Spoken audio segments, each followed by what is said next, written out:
Bolehkah mandi pada siang hari untuk menunjukkan diri dari kehausan, kepanasan atau selainnya? Silakan, gak ada masalah.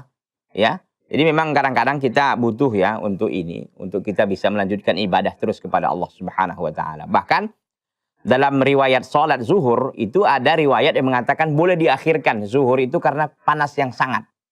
Ya tentu di zaman Nabi SAW karena kan masjidnya juga tidak seperti kita sekarang yang ada AC, yang ada apa. Di sana udah padang pasir, juga tidak beratap begitu kan. Ini luar biasa tentu panasnya.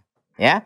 Jadi boleh ya ketika kita Ramadan dan kita merasa ya luar biasalah panasnya gitu. Kadang-kadang memang begitu ya. Mungkin sampai di negeri kita ini kadang-kadang sampai umpamanya 35 derajat atau lebih dari itu. Sehingga kita merasa kepanasan, ya silahkan mandi untuk itu. Ya, tidak ada masalah, dibolehkan oleh para ulama rahimahumullahu taala rahmatan wasi'atan.